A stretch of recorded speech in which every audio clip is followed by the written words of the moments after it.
Greetings. It's Michael Mirdad here. This is time for one of our Friday night spiritual insights with Michael Mirdad. So thanks for joining us. So today we're going to talk about the 10 primary spiritual practices for reaching higher consciousness.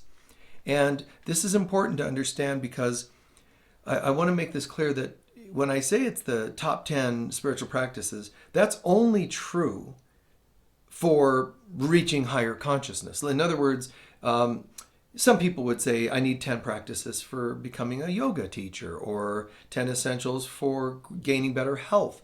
There's always other essentials for different goals. The goal I'm focusing on, and any of you know who I am, you know that I focus on connecting with God and awakening Christ consciousness within. It's the highest consciousness there is in the universe. So there are some essentials to reaching that state of consciousness or to supporting our path in that direction. And so I've sort of narrowed it down to 10 essentials, and I'll share these. And you might be able to add a couple, make it a dozen, your dozen essentials.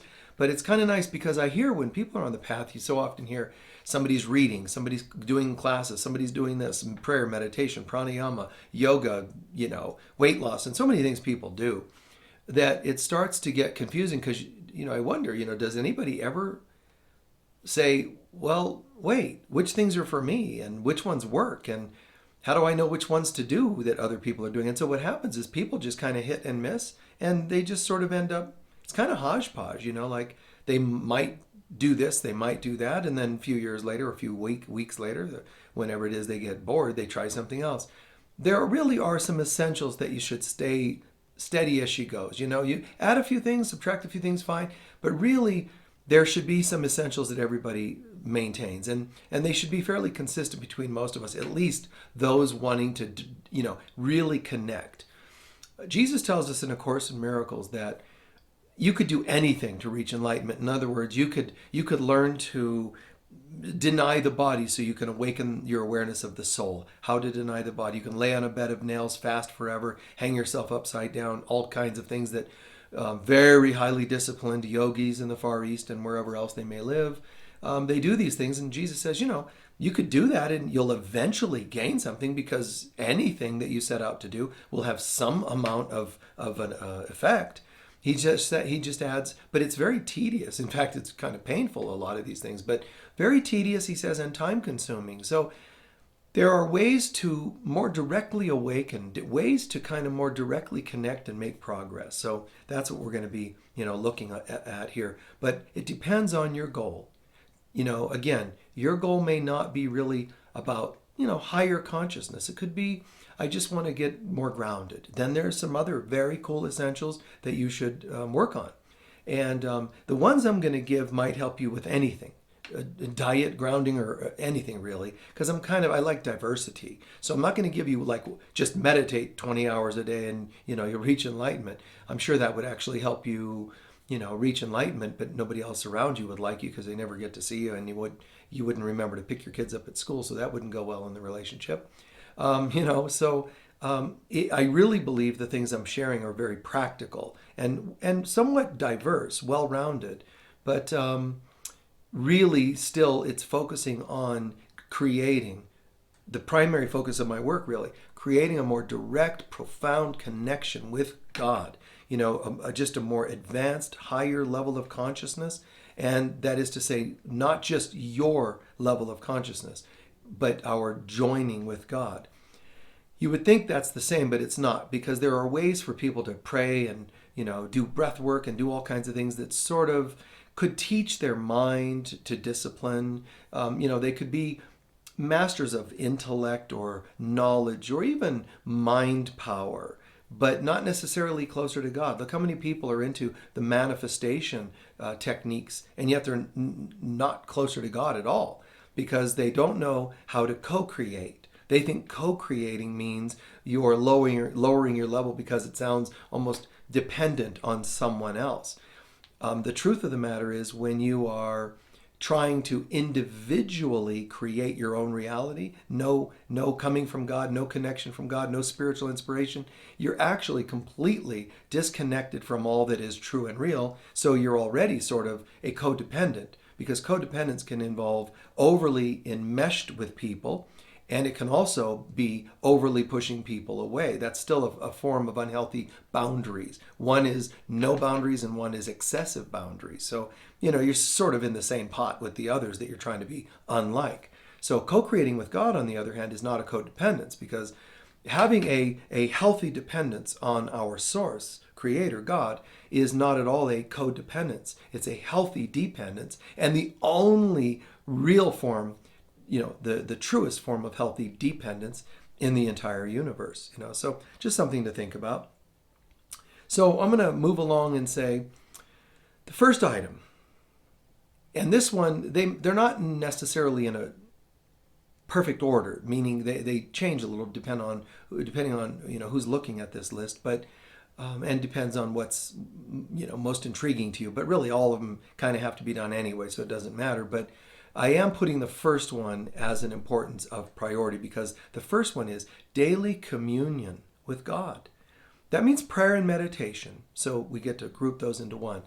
I developed the term communion to mean prayer and meditation. So you don't usually hear me say just prayer or just meditation. I mean, I do at times, because it's a reference we use. Let's do a meditation right now, or join me in this prayer. I do it at times. But when I am referring to my practice, my daily practice, for sure in the morning and then throughout the day here and there, I call it communion, because it is a union with us and God. And it's our prayer, but not please give me. It's more like setting my intention to be one with you kind of a concept. That's a really high level of prayer. And, kind of like, here I am. And then I receive the frequency, the guidance, inspirations from God. That's a meditation. So I do them joined. And, so I started calling that a communion, just so that it's clear that I'm joining the two. It's not like two halves. They sort of start melding together. But they're definitely not two independent things. In the ultimate sense, we want them to blend and become a one joined practice, not just inside of ourselves, but us and God. So pretty cool that way.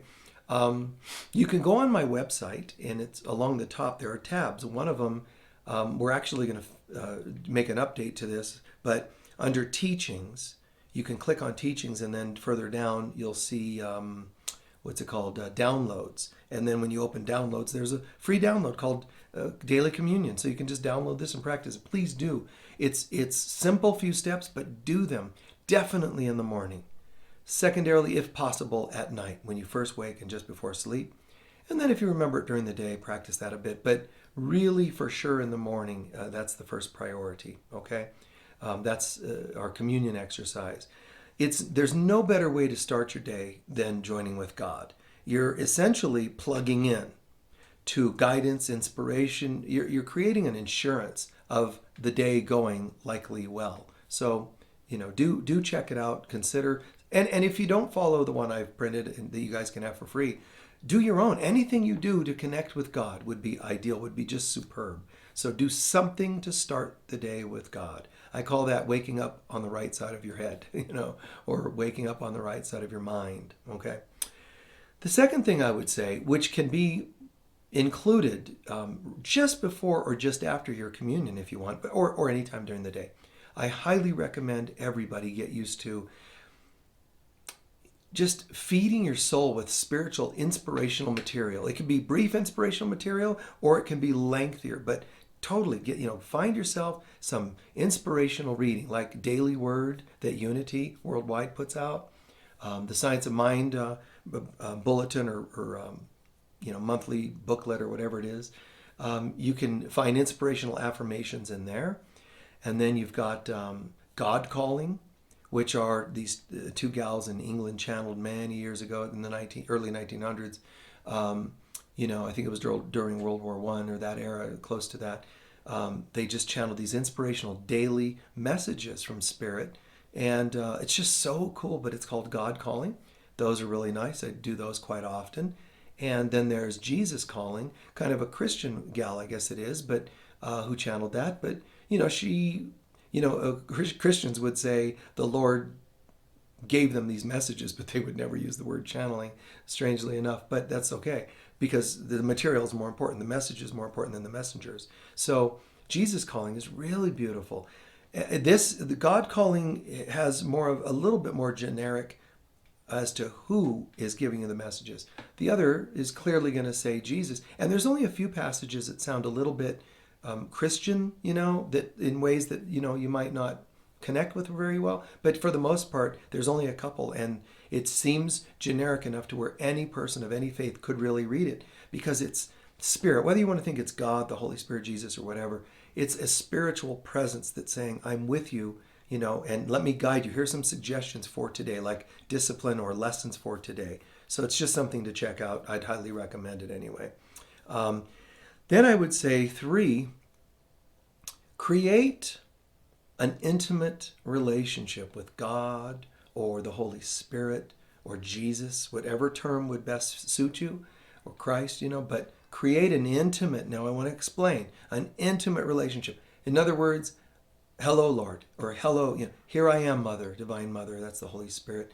Here I am, Mother, be with me today. Guide me. Mother, I'm afraid right now. I'm struggling. Be with me. Remember, when you have a communion, if you expect a good communion relationship, intimate meaning really close, connected, just oneness with high spiritual presence, first, it's not going to be in your best interest to demand things. That's not what this is for. If you want to do that, save that for a different time of the day, where you can just go, okay, it's that time, so I'm going to start telling God what I want and need and when I want it and how I need it. And whatever, get that out of your system. But that's not the highest form of prayer or communion. So in this point, now we're talking about intimate relationship. Have a way that you can connect with God and say, here I am and I'm struggling, or here I am. It's okay to say I'm struggling. I'm not saying here's where you say, I want bucket seats on a new car. That's a little bit mundane stuff. And that's fine if you need to do that. But try just talking about you inside. Here I am. I'm scared today, or I'm happy today. I'm so grateful. I feel alive. Are you feeling my excitement, Lord? Because something really wonderful has happened. I feel like a miracle, a joining, a healing in my relationship. Things like that. That's just really cool.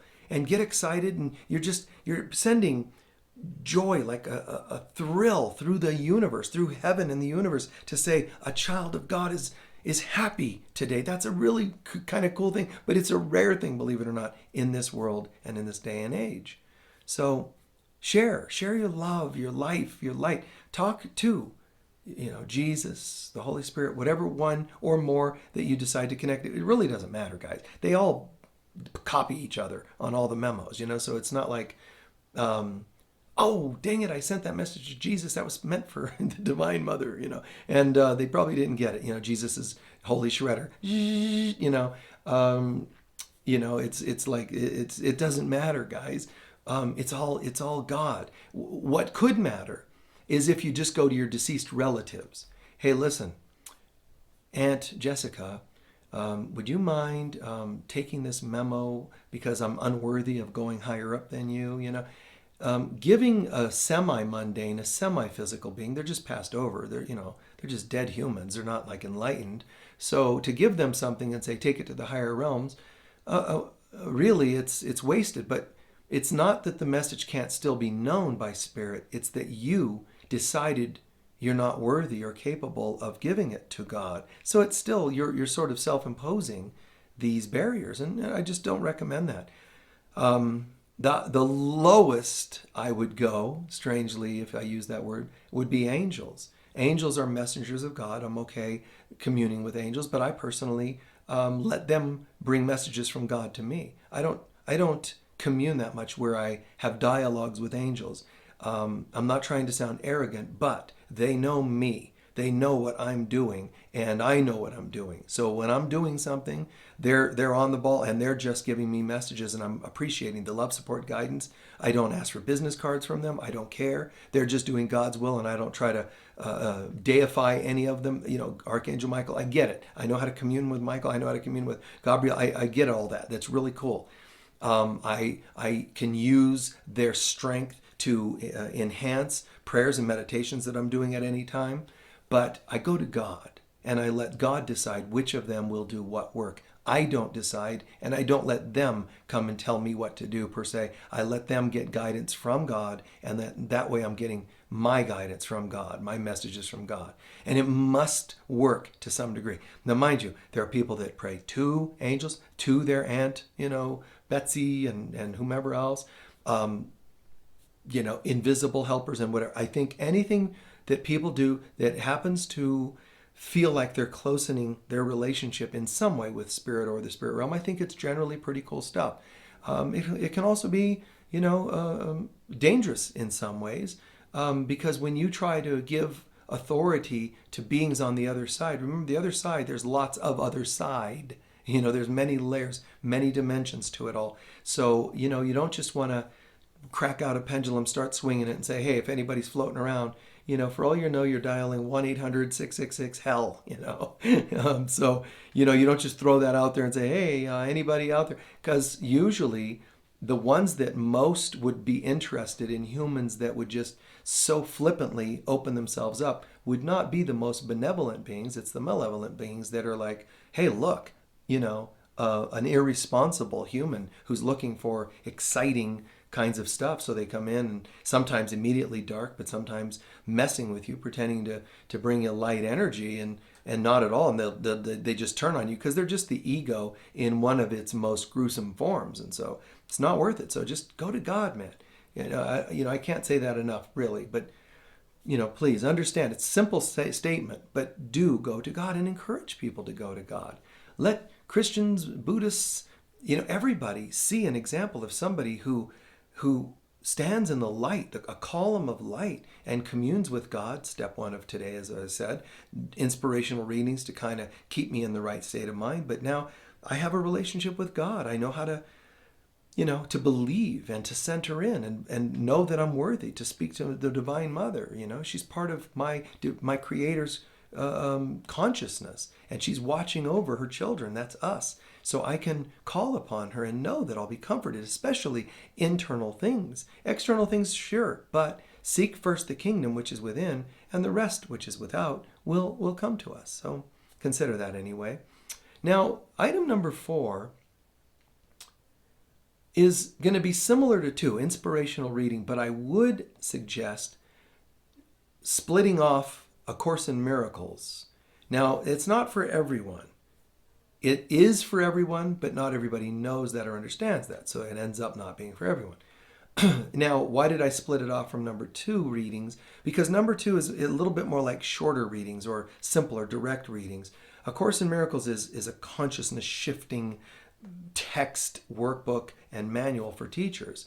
So just check it out, think about doing it. Now, if it really gives you too much of a headache, whether that's metaphoric or literal, then try something a little lighter. I know there are books that people read related to awakening higher consciousness. But if I sit here and name 10 of them, first of all, many of them are not as good as the Course by any means. But if I name 10 that I think are great read, are a great read, you're going to be reading so many things, you're going to get kind of overwhelmed, and then you'll give up on all of them. Take A Course in Miracles, the book, and crack it open and read the text. Just whether you start at the beginning and it's kind of meant to go from beginning to end.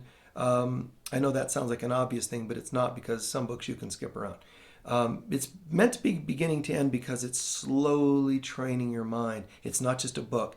Read it like it says in itself, the workbook lessons. Even if you don't understand these lessons, do them because they're still doing something. Now, for me, the effectiveness and the efficiency of a book that as I read it, it's doing things it's unplugging, synapse neurons in my brain and plugging in new ones, erasing the past, bringing in something new, the present moment of God. I mean, it is doing something that is phenomenal. I mean, really, literally and metaphorically phenomenal. So I would highly recommend checking it out and trying it out. Do your best. Just read it and understand that it's doing something, whether you understand it or not, it's doing something. And the workbook lessons too. I would start them at the first of the year.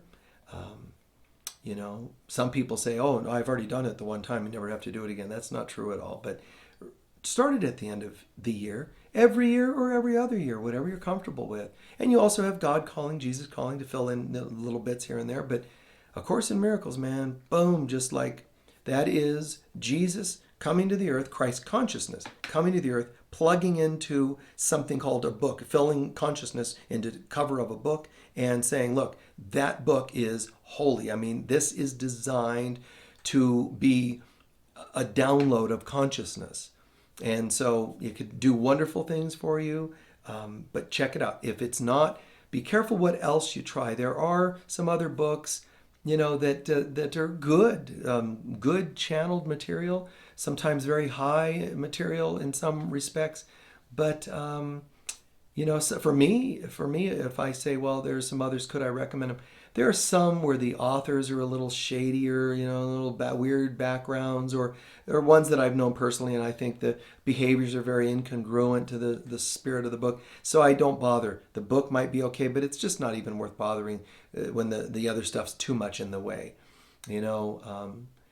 It's one of those statements where you say, I can't hear you because you're screaming too loudly, your actions are screaming too loudly. Sometimes that gets in the way. I'm not saying to judge these people. Don't read this person because they smoke too much. I'm not like that at all. I'm saying that sometimes the behaviors go so overboard.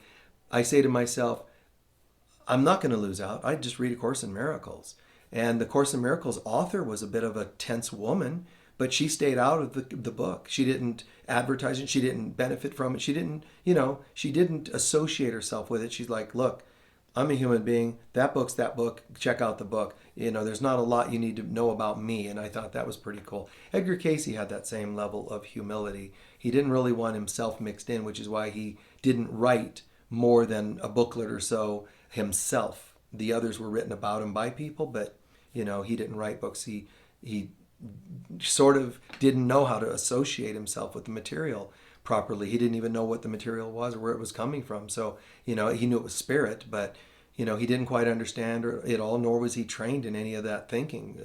Everything from karma, reincarnation, and so on and so on. He was a simple Bible guy. So, anyway, that's that.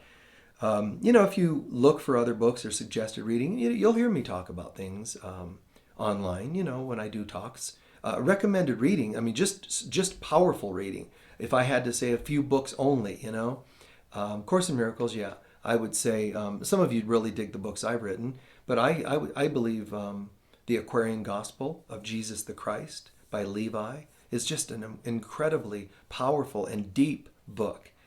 But I look for books that are resonating with Christ consciousness. That's what I do. I look for books that resonate, and those can include some Cayce books like Edgar Cayce on Jesus, or Edgar Cayce's Story of Jesus. And then there's White Eagle, a very inspirational material there. Sometimes some of Yogananda's stuff is really beautiful, powerful, very, related to Christ consciousness, even without saying Christ a lot. It's very tuned into Christ consciousness. So there are some things like that. But check it out first, because you don't want to get overwhelmed or get into a style that you think I told you to read or recommended that's maybe too heady for you or too lofty for you. Just find what really resonates with you. But some deep material, as I said, Course in Miracles, but I would recommend also something that is daily, like practical, like I have online courses. I love doing the online courses because it's like people can have for 4 weeks and then take a break for a few weeks, then a 4 week. I do them every other month, a different course.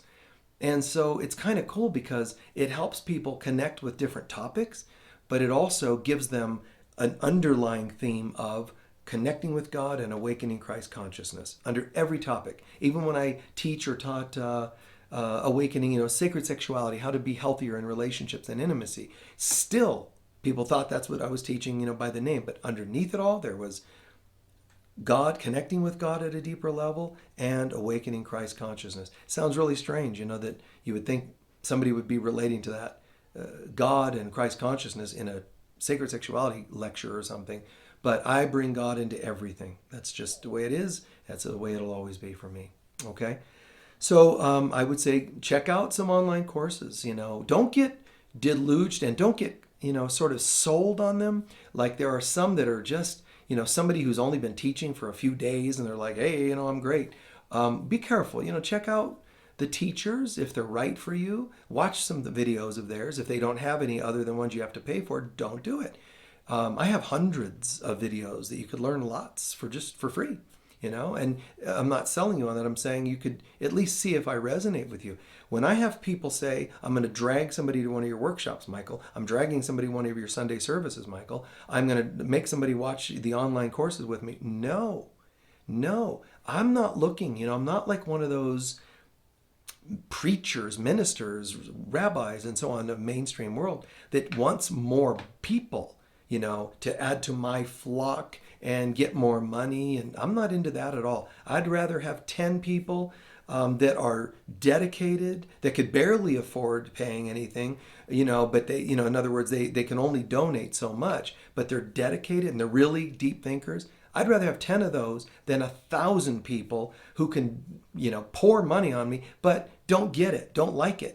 They just like take their brains out at the door, walk in, hear something, walk out, put the brain back in and walk away. And like they didn't get anything, they don't connect, they don't change. I'm not interested in that, man. I'd rather go work at Walmart. No offense to Walmart. Seriously, I'd rather, I'd go do another job that was always in my heart, like be a florist or something. Let me deal with something else with color and scent because I love it. But I'd rather do that than have a bunch of attendees or viewers, the fame of bodies that don't get it. You remember the old saying, George Harrison once said, I always wanted to be popular but not famous. I wanted to be successful but not famous. There was a line that got crossed. And so the Beatles, doing their concerts, they just said, to do this, imagine the gall, the strength, the core that it takes to say, we're going to stop touring. That's got to be half of your income. I'm going to stop touring. We're going to stop touring because they can't hear us anyway. They're just screaming. Now that's a really true blue person, and that's how I would be. That's how I am about touring all the time. I cut out places that I would have gone to that I've gone to in Northern California. I've gone to spiritual centers that have said to me, we'd like you to not bring up God so much. Really? Okay, yeah, that'll happen. Bye, and I'm done. Never have gone back. There are centers that, you mentioned Christ. We're not really into Christ. We believe that we are God, so we don't need Christ. They don't understand. Christ is the consciousness you awaken to get to God.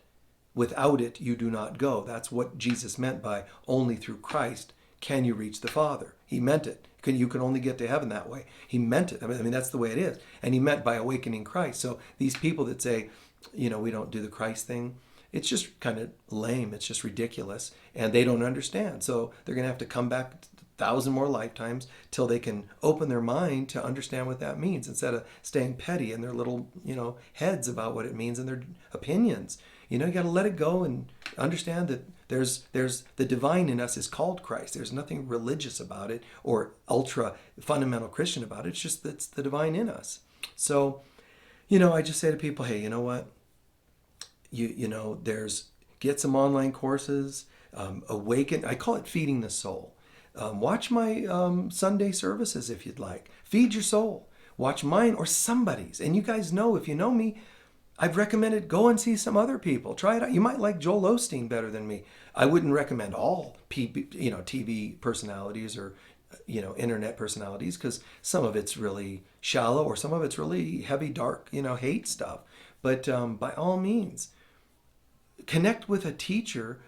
Joyce Meyer, I think is her name, and watched her here and there, and just beautiful. I can sit there and go, yeah, cool. I'm not needing somebody to talk to me or teach me on a topic as though I need you to like wow me with multi-dimensional stuff. The stuff you feel in your heart, sometimes the simplest, the oh, wow, like love and release, like relief, that's sometimes much higher than any of the pizzazz of the multi-dimensional stuff that I also teach. But I keep it in perspective because when I teach that too, God first. I have a way of keeping that in everything connected to God. because I say, well, I have a way. It's not like I'm special, but that's just all I know. That's my dedication, and it works. And I'm so grateful that I attract so many people that go, wow, what is this? And they kind of dig it, and I go, wow, just to think that I've helped people trust and reconnect with God, because so many people have taught them to not trust in God or their connection to God. So that's kind of a drag. But, there you are. Just join us in the online courses. You'll find it to be something that feeds your soul. And that's fine. Or somebody's online courses, just so you have something regular happening. Now, another overlapping item I'll name, my co-creating a new life. That's in January. Well, it's past January, so I'm not saying this to sell you on it, because I certainly don't know that you're going to mark your calendar for 11 months from now and sign up. So I'm not selling you on it. You can still do mine. You can go back and still watch the videos and do the course. I would. I have a really close friend who's just signed up like a week ago. You can still do it, but do something like it. If mine doesn't speak to you, because we have a free intro, you can watch it on YouTube or on the go to the website, and you'll find it there, or wherever it's found. They'll have probably a tag on this lecture here. But the online co-creating a new life, that course, if mine doesn't speak to you, do somebody's. And January is a good time because it launches you into a new year. But use any excuse to get into them. You can use springtime, woohoo, time for a new whatever. Oh, it's the beginning of a week, time for a new beginning of a month, time for a new thing. Use any excuse, but get yourself into, I'm not going to let the next year, 12 months of my life be like the ones of the past. I don't need the ghosts of the past, present, future, come and haunt me. I might as well just wake up. So yeah, my online co-creating is a great way to do it. But I didn't put this in my online, do online courses part, because it's a specific topic. Change your life. Do something to change your life. Not just the steady online courses with somebody here and there. Make it a point to take a pivotal class online or in person to change your life. I have a in-person course. It's also online. Once a year, mastery, awakening mastery, living mastery, how to become more like a master. So I'll talk about that in just a sec. But I have a course on that, and I have a 5-day or 4-day intensive on awakening Christ consciousness. I love the intensives. I love, because it is what it's called, an intensive. Like, bam, just spirituality on steroids, major awakening. And that's what I think the online co-creating a new life course is like. It's almost as intense as one of my 4 or 5-day intensives, because it just covers so much. So that's something to think about anyway. I would say another one to get more personal is another part of your life, just to get, just things changed. I think we're on like number 7 now, but just to change things, create fulfilling relationships with God and yourself, but create fulfilling relationships. Get to know yourself. Have a relationship with God, but you're already doing that in item number 1 that I named. Have a relationship with you. Know thyself. And you can include that in this particular number 7. But also relationship with others. That means communication. Work on communication. Work on patience, and so on and so on. Work on improving your relationships. Being nice, being helpful. You see somebody carrying boxes into a post office, open the door for them. Be kind. But it's developing relationships. Even though it's like, I don't know the person, I open the door, they go in, and you shut the door and you drive away, you never see them again. You still developed a relationship energetically with them, karmically, energetically with them, because there was something in their mind that, wow, thanks, you sort of lightened my burden today in some way, literally or metaphorically, and it's kind of a cool thing to do. So, and again, I'm going to name like 10 things. If only 5 of them make sense, and only 5 you want to do 5. If 6 makes sense and you add your own 4, great. Whatever, but find a commitment to a handful of things that you will do on a more regular basis. Number 8, I'm going to say the one I said I would come back to, mastery. Make becoming a god, goddess on earth part of your path. Now, this is really important. So humans are just milling about, doing, ridiculous, mundane nothingness on this planet, most everybody. They look like they're busy doing this and that, but it amounts to nothing, because if it's not spiritual, it's not real, it's not worth anything. That's honestly, that's the way it is. It looks like it has value, but it doesn't. I don't care if it's economics or politics, or it means nothing. Honestly, it means nothing because it doesn't have a spiritual weight or value to it. The only thing that has spiritual value is consciousness. So how do I, and by that, higher consciousness, growing in consciousness at the end of any day, week, month, year, lifetime, did you or did you not go higher in consciousness? That's what will matter. The rest will not matter. So think about, I'm going to come up, if I'm being you for a minute, I think I'm going to, instead of just being a human, I'm going to get on the path. Great. Now you're on the path. But now, what are you doing on the path? Well, I try to eat right, and I do yoga, and I sit in the mountains or by a stream, and and I do things, and it feels kind of refreshing and peaceful. I think that's very cool. What I'm saying today is make a commitment that you do have some practices. Like, let's say 10 that you do, and then some few others that flex here and there. They come and go a little bit more because they're more mutable, maybe with the seasons. Maybe you hike during a certain part of the year and not during certain parts of the year. But decide what your disciplines or practices are. Just like the 10 Commandments, which really meant the 10 disciplines, whether or even if it's the commandments of Buddha, he has a list of things to do for righteous living, internal and external disciplines that he gave.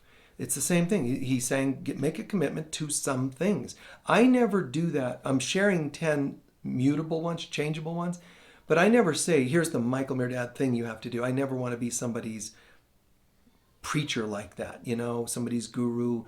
So I don't have an actual discipline. I say, here's some 10 things, and most of them are really essential. They'll help, but I don't pin anybody to it, and I definitely don't. Have you done your communion today? I don't, come on now, I'm watching you.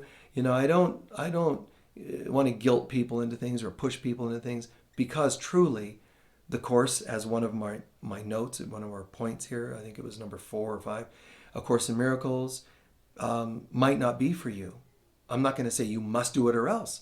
No, it might not be for you. So that's just me, But anyway, mastery is to say, I'm not just on the path, I'm actually going to own, no matter who you are and how long you've been on the path, try this out.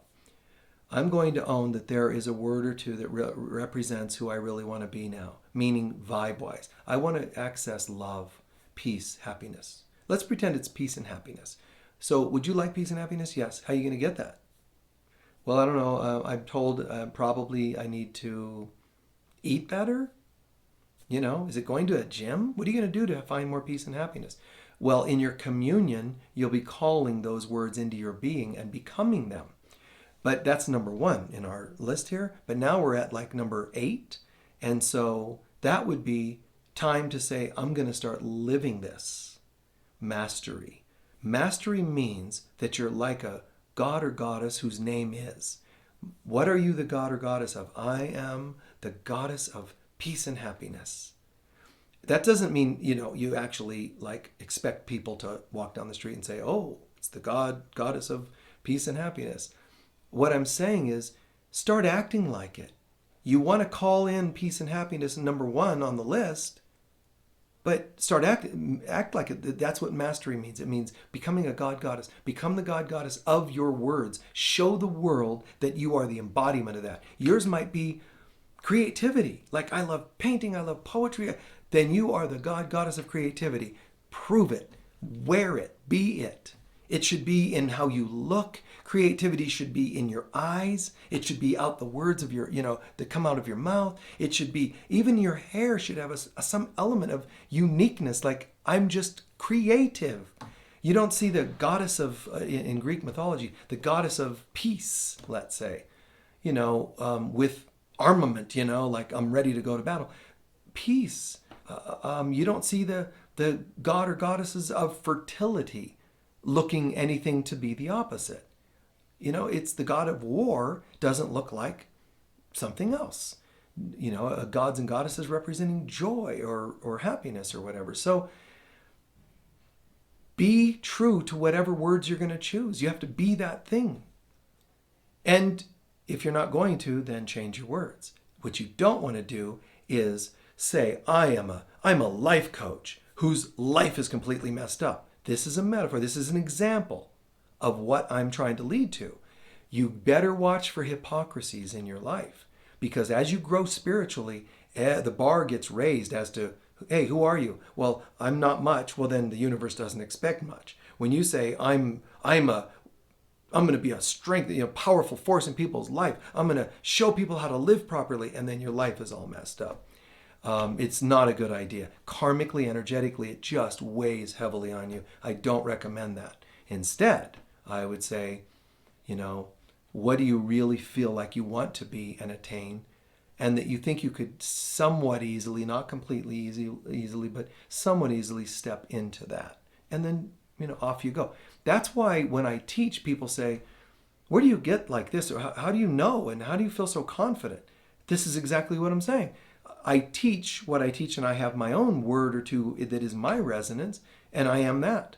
I'm that. I don't claim to be other words, so I might not be those things. So I might not come across as the god of, let's say, art, because you don't see me painting much. You don't see me writing music or singing or, whatever. It's, that's not my thing. I can do those things a little bit, but if I want to, because gods, goddesses should be able to do anything. Masters should and can do anything, really, to some degree. But I'm saying I don't try to make that my thing. So you too, find out who you are, then you'll start to know where you go from there. As I say in the Co-Creating a New Life class, you choose your direction, the curriculum falls into place, meaning all the circumstances start coming together to sort of mold that life that you're trying to create or emulate or be. And it's amazing how the universe does that, but you do have to be true to yourself. So watch what you choose. Pick a big word, you're going to be weighed to that. And if you think you can step into that, great. If you don't, better take it down a notch so that you can feel ease and comfort stepping into it, not a lot of pressure. Okay, it's just a thought. So 9. 9, I'm just going to get towards the end of the list here and use 9 in a way that says, let's be human and practical. So I would just say 9 is a good idea for 9 is to have daily exercise. Do something that feels right for you, whether it's 10 minutes on a trampoline, just good for the lymphatic system and circulation, or whether it's walking, a brisk walk, or a little hike, or a little even basic yoga. Anything that's at least 15, 20 minutes. I'm not going to tell you, hit the gym 2 hours a day. I've never done that. I never would or could do that. If a doctor said to me, Michael, we checked out your health and everything could be okay if you go to the gym an hour every day, work vigorous, like really rigorous kind of, hard exercise, and we can add 6 months to your life. I would say I'll leave 6 months earlier, man. I'm good. I really would. I would not. It's not me. I'm not telling you not to do it. I'm just saying that's not me at all. God, I'd rather, not in any way get, that's not my thing. The find a gym, go to a gym, hang out at a gym, the style, the dialogue, it's not my thing at all. So, and again, I think it's great, but I also think that people refrain from working out because they don't go to a gym. They have an excuse to not do it. Heck, put a trampoline, not in your garage hung up on a nail because you'll never get it down, to use it. But, have something, a little treadmill, a trampoline, something that gets you kind of working out. Just some circulation and some energy. The feeling I describe to people, because having been on tours for years, I didn't have the ease to really find places I would want to work out. Not that I was the type, but if I wanted to, it wouldn't have been easy, which is one reason why diet-wise, I never really ate anything normal because I was on tour. People don't understand how busy I've been and how long I've been on tour. I started teaching in the early 80s, maybe 80 or 82, I don't remember, somewhere in there. The first lectures, maybe it was 80, I don't know. But touring started probably by mid 80s. So only a few years later I started touring, mostly the West Coast, but touring. And so, you're on that kind of routine. Like when bands go on tour, they're always partying and drinking because there's nothing to do. So for me, I'm busy, I'm teaching. But once in a while, when sessions are done for the day, and sometimes I would do private sessions, not kidding. Sometimes start at 7 in the morning and finish at 9 or 10 at night. And that would be the days when I did them for a full hour instead of 45 minutes like now. Full hour. And sometimes, 45-minute sessions, but sometimes I'd do an hour because people needed a little more. But it would be every minute of the day, no breaks. If I needed to run and pee, I would run and pee, but that's it. A quick shot of water, like a sip, but I got used to, and that was my excess, in my life, the excess. It was a little bit too much, but I did what was needed for the time, and I got in that routine. I did start to notice not liking a little bit of that routine. 3 weeks, 6 weeks, 8 weeks on tour straight, not seeing home. So that I'm not like just bemoaning that. I'm saying that I got used to a lifestyle that didn't provide me a trampoline or anything I might have wanted to do. But I did go for walks at night on occasion in certain towns. Work gets done. Some places there were 14 sessions in a day and sometimes more. But some it would be, I'd say an average place might be 7 to 10. And busy, busy, busy. And then boom, night hits. Then nobody's around. All of a sudden it goes from busy, gone, dead, quiet. Wow, it's like you could hear the crickets, and wow, okay. So sometimes I got used to going for walks, and I realized I loved the fresh air.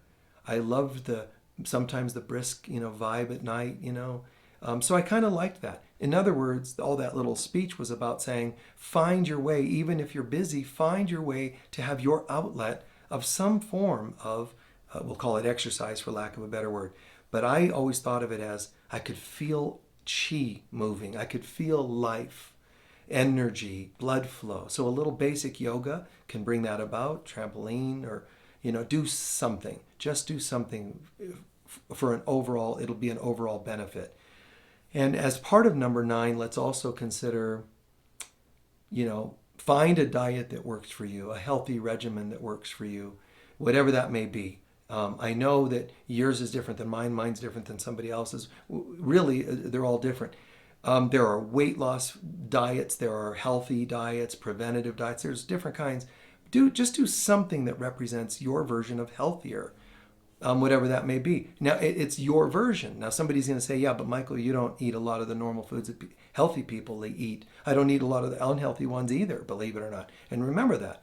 Even though I've said I don't do a lot of veggie powder drinks or whatever you folks do, I also haven't done alcohol or cigarettes, drugs, so, and it's not because I judge them one way or the other. I just know what resonates with spirit. And so for me, I was fine eating certain foods. I was fine just, feeling alive. Everything felt good all my life. And I have felt pretty good, probably, and, as most of you know, I'm probably a year or so away from 60. But, I never had any health problems and all that. But I did notice, I had an injury once way back as a kid to my mid-back. That can be a problem at times, is standing all day long, classes and stuff. So it gets a little bit tightened up. And it's been a bummer trying to get that, sorted out. I can work on it if I could reach it. And it feels great when I have done it, or when I've told certain people specific things to please do. They do the certain things that I know it needs, and then completely different and open. But most people and their techniques don't quite do what I can tell it needs. That's why when I do healing work on people, I can be pretty effective because I can just see where the blocks are, and I know how to approach them and open them up. So. But anyway, the back thing's been there, at times. So I know that has gone on here and there. But something happened I noticed a couple of years ago and a year or two ago. And it was varied because I had a whole host of people trying to tell me what they thought it was. It's probably this. It's always this. Oh, that's definitely this. And I poked and prodded and this and that and tried this and that to change it. One of the things I noticed was I swelled up a lot, like almost like 10 pounds looking, I swelled up a lot, and that was kind of strange. But people are saying, well, it's because you don't drink enough water. Other people are saying you're drinking too much and retaining it. But all these different theories and whatever, nothing that I know of that I tried, and all the theories, none of them worked. But one thing that eventually helped is I decided to drink more water, and specific kinds of water that I concoction, like just simple things that I put in water and drink it up. I drink a lot more now water, which is a no-brainer, I know, for you folks, but that wasn't my lifestyle ever because I was always on the run. So I drink a lot more water. I don't walk around with a canister like a lot of people do. That's kind of the popular new age and self-help kinds of people at workshops. Everybody's got their canisters and concoctions. I just mostly do water, but I like clean, fresh water. I do like the taste of that, especially if it's a little chilled. So I drink a lot more water now, and that started changing things. I also, instead of I was wearing a back brace. It's got thick Velcro in the front. You wrap it around like a girdle, and strap it, and then it has some bars in the back. I was doing that, to be honest, just to kind of support. And that's been for a little while, for a couple of years or a year or two anyway. But then with the water retaining and the back brace, I looked just really round here, and it looked weird, but I was also restricted. But it really didn't do that much for me with the wearing a little bit of a back thing. So I'm saying to you, find what works for you, but when things don't work, let them go. I don't care what the thing is you're trying to fix. So I just know that my back tightens up a little and I stretch it a little bit. I don't wear the back thing anymore because I didn't have a severe back problem, but I had just some tension and an ache sometimes, and tried to deal with it. But what they all wanted me to do and what they thought it wasn't the few things they thought it was. It wasn't, and the swelling, it wasn't what they thought. So for me, I just went, thanks everybody. It's like Alexander the Great said, I die of the help of too many physicians. It's like everybody in their 2 cents, but none of it worked. So goodbye. So find what works for you, the foods that work for you, and that's what I've always done. And they haven't always been the foods you would accept or be good for you, but I did that, and it felt really fine. But exercise that works for you. Find a meditation that works for you. Find a way to improve your relationships that works for you. You don't have to. I have my book, Creating Fulfilling Relationships. I have lectures on it. The book's $15. The lectures are free most of the time. Try them out. But if you don't like mine, go to Dr. Phil or one of these people that claim to know a lot about relationships. I mean, anything that you think will work, as long as you do it. Just do something, and haven't found a good one yet. Then you haven't looked enough, because there's good of each category you could imagine. There's always a good something, a good art teacher, a good music teacher, a good singing teacher. There's always a good everything. You want to learn how to paint. Well, I don't know how to, go watch Bob Ross videos on whatever they call it, old cable shows or whatever.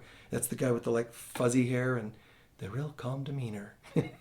The guy's a master, in his own right. And if I wanted to learn how to paint, heck, I'd probably just pop that on and try it out. Do something. That's mastery too, just to get the ball rolling and do something. So the very last thing that I'm going to share, first I wonder if you could guess what it would be. What would be one discipline every day that you could imagine you should be doing, or imagine that I would say you do, but also what you might imagine you should be doing that you're not? And maybe fill in your own, or maybe make this list 12 and put in a couple of yours in, or whatever works. 10 for me, and 10 from me to you. Practice daily forgiveness. And you think, well, you mean if somebody gets me mad? No. As I mentioned in the book of love and forgiveness of mine, there are simple things you could do or should do every day. One of the simplest, and I brought this up in a couple video presentations, one of the simplest, anytime the face of an individual pops into your mind in a dream, when you're walking around, when you're sitting thinking, when you're meditating, when a face comes to mind, give them a blessing. Whether they come to mind because you appreciate them, thank them and give them a blessing. Still worth doing something. or if you recognize there might be a charge there. I don't care if it's you're numb when you saw their face, you're angry, you're sad, you're detached, you're dissociating, anything other than total peace. Like, wow, good to see you, Jesus. That would be an easy one perhaps for you. But when you think of your ex, when you think of sometimes a parent, a step parent, doesn't go very well. And I know people have done gross things. I understand that. I'm not telling you to love their behavior. I'm saying just send a blessing. I guess you're popping in my mind because we need a new level of release and forgiveness. So consider it done. Peace to you and to me. And so it is.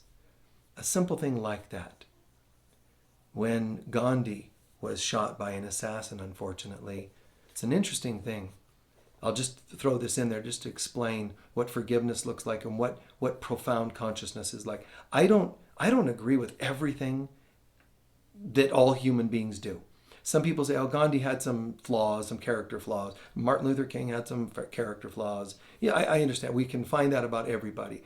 Martin Luther King Jr., slept around a lot, which wasn't cool to his family or his wife. Great. I get that.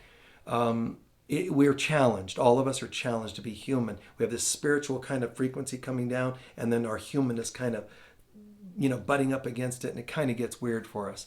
People talk about John of God.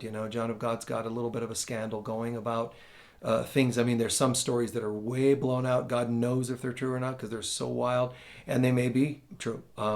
But so wild, and some that are less extreme. But is it true that this guy who is the most effective healer, faith healer in our time, and certainly for the last hundreds of years, maybe second only to Edgar Cayce, but he didn't do faith healing. He did his remedies or readings, but they're completely different. So faith healing, this guy is top notch, but he may have done some things that that aren't right or healthy or whatever. But I already said when we went there last year, some things just didn't feel right for me, and I wasn't going to go back. I wouldn't take away from the healing our group had or the healings that everybody around the world, people around the world have experienced. I wouldn't badmouth them and tempt them to doubt their healing, because the healing is great, but the human man gets in the way. So I know that that's true for Gandhi, for some people's opinions. Mother Teresa, I've heard people try to make up a little gossip about her. Like, just stop. Just try to let it be a little bit clear that unless the other stuff overly washes into the work, like I said about some authors I know personally, then I kind of say, okay, too much.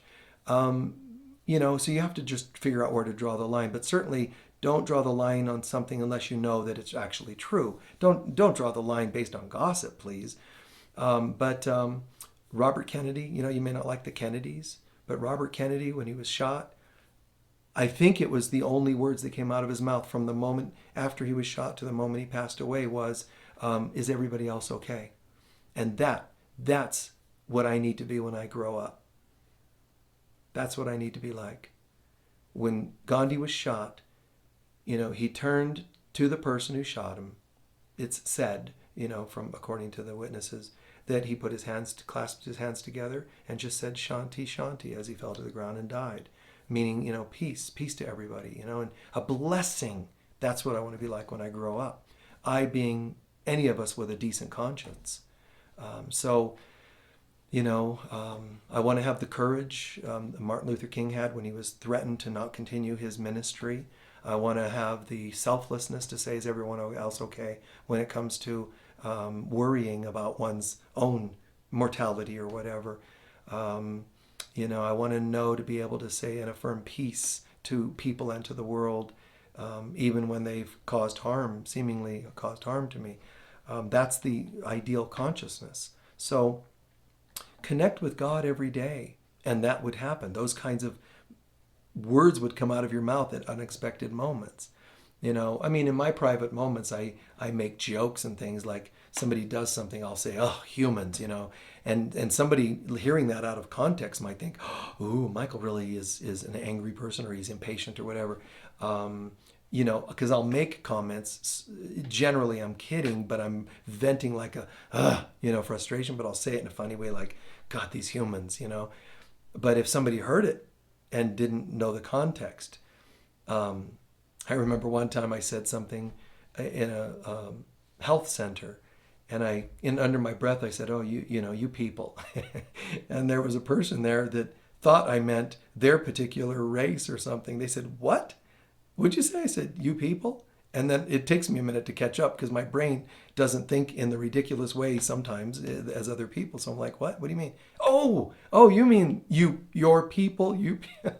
I said, no, it's me sort of saying you people, you humans. It's my way of saying it like I'm some alien here observing the human race. It's just kind of a jest, of a sort.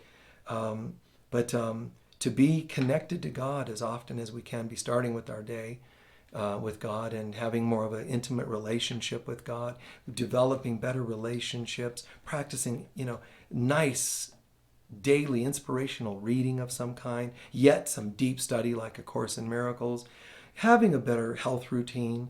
The things we do in this world, they're not always going to cure and heal things, but did you try? Like I said, I did some things, and some things, I just couldn't work it out in my back, work it out easily with people. I even did this procedure. Oh my God, it was the most painful thing I've ever experienced in my life.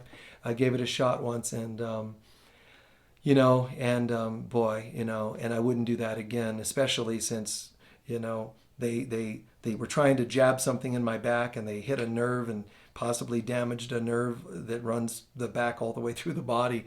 And I'm not like trying to get sympathy. I'm just saying I chose it, and it could have permanent damage, and it might not. I just focused on healing energy there, and it seems like it's fine after. It took several days, but it could have been permanent damage. And it's like I say to myself, man, the things we do to try to, on earth, to try to juggle the stories people telling us, you need more of this drink, more of that food, less of this, less of that. I mean, some of the concoctions and precautions and weirdnesses that people do, the breath work and backflips and things people do, jumping through every imaginable kind of hoop to be whatever it is, thinner, younger, all the things that people do. I would just say, if those things are of concern, health, whatever, appearance, people ask, do I dye my hair? I do not dye my hair. But would I ever? I don't know. If I would only do it for a little while and only a mild degree, if there is such a thing. I don't know if there's such a thing. But what I'm saying is, when you do things, just not to get too extreme, because then it's not even you anymore, A touch-up or something is fine. I have to powder face to go before a camera because there's shine and things like that. So I don't mind doing some things, but I don't want to do anything too extreme. This is me. So, I wouldn't take, if it meant getting rid of back discomfort, if I had to take an injection every day, I'd rather have the discomfort. So I don't believe in doing extreme things to compensate for bodily things, because I am not a body. I am free. I remain as God created me. And that's my belief, and I'm sticking to it. So I hope this has all made sense, and I hope you don't mind my, sharing, some of the things I did, just even about the human struggles, the health and the body. And I'm just trying to be practical and so forth about this. Consciousness comes first. So I would rather be one that focuses on peace every day and dealing with a little tightness in the body somewhere, a hip or wherever you have it, the shoulders, wherever you have your stuff. It's the body. It's going to wear out, and it doesn't matter. It's not who you are. So if things like that have to happen, bummer. Do what you can to work on them, but don't go so extreme that you spend every penny or you invest your emotions into certain health things getting better. Because if they don't, it's okay. You're still okay. So I'm just going to share a couple closing things. Please, thank you, first of all, for joining us, those of you who do it consistently. The more consistently you guys attend, and as long as we're seeing a great sized crowd of people that love what I'm doing, if they're loving it, great, I'll keep doing it. If not, I'm cool to not do it. But as long as we keep seeing consistent attendance and people, watching, we'll keep doing these Friday nights. They're free, but they hopefully feed your soul. If you're interested, I have, books and videos online, lots of videos online, just hundreds for free. But I also have some video sets that we sell and some books. I've got just about 10 books now. Brand new book just released was this one, The Dark Night of the Soul. So The Dark Night of the Soul is brand new. Woo! And that covers so much about the stuff we go through, the tests in life, and then getting to the light at the end of the tunnel on the other side. So the new book is out, and or actually, it's out this week. So please click on, if there's a link showing, click on it. And if not, just go directly to Amazon and ask for a notification when it's out. That way, it helps us because that way we have a launch date when everybody will buy it within a matter of days, all at the same time. That's good for lots of reasons. One is to get a successful launch. Two, so that we can get a fix on when to start the second run, because we print so many thousands first, and then we get a second run that's for a longer term version of sales. So it's really helpful, because I've never liked wanting to go get a book and it's out of print for weeks or months or years or whatever. So we like to get a fix on when we're printing more. So it's really important to get a big flood of people in, buy them, and we'll get a second printing before those run out. Okay. Remember, you have the Friday night thing to join us, 5:30 Arizona time, but also Sundays. Every Sunday, about 10:15 Arizona time, we have Sunday Sacred Services. Great way to come in and just sit like you're in your own, cyber sacred service. I've been dreaming of doing this since around the year 2000, but the technologies were not there at the time. So thank God my team sort of brought it up, and I started remembering that I had this idea, but it wasn't possible in the year 2000. So they brought it up a few years ago. Now we've been doing this successfully for a while, and it's great. We sort of were one of the first to do sacred services that way. Not the same as streaming, but the Facebook Live and the YouTube versions. And one of the first to do it, and it's great to lead that wave and then watch other spiritual centers kind of go, wow, how'd they do that? And kind of get on board and go, we got to try that, It's kind of cool. It's kind of flattering, and really more for my team than anybody else, because they thought of it and they put it all together, so I appreciate that. So guys, many blessings to you, and please come up with your own, little version of a curriculum of your life. Think of yourself as a master. Get your health together. Do your prayer meditations every day. Just some sort of, a little bit of not a fixed, hard ritual system per se, but have your own sort of a curriculum. This is me. This fits me. This is me. This is my health. This is what I do to stay healthy. A little, diet or fitness or whatever. Great. Just something that's at least a minimal amount to look, feel, be healthy, and then connect every day. God, if I didn't say it, it only takes 5 minutes, the technique I show you. I know there's people that are going to tell you, it can't be good if it's 5 minutes. Got to do 2 hours. 2 hours is not practical. It could be effective for some people. As long as you want to be an aesthetic up in a hill cave somewhere, great, good for you. But if you have stuff to do every day and all that, you might want to just understand that. In fact, Jesus says in the Course in Miracles, you can spend hours in meditation and get nothing. And you can spend a few seconds or minutes and completely connect with God and become enlightened. That's what I've always taught. So I'm glad that Jesus has now caught on with that. I'm kidding. I'm glad that it's easily confirmed by such a source as that to say, yes. I'm like, thank you, Jesus. All right. So anyway, many blessings. Peace be with all of you. Join us when you can, where you can, how you can, and watch for our online courses. Peace be with all of you. Bye-bye.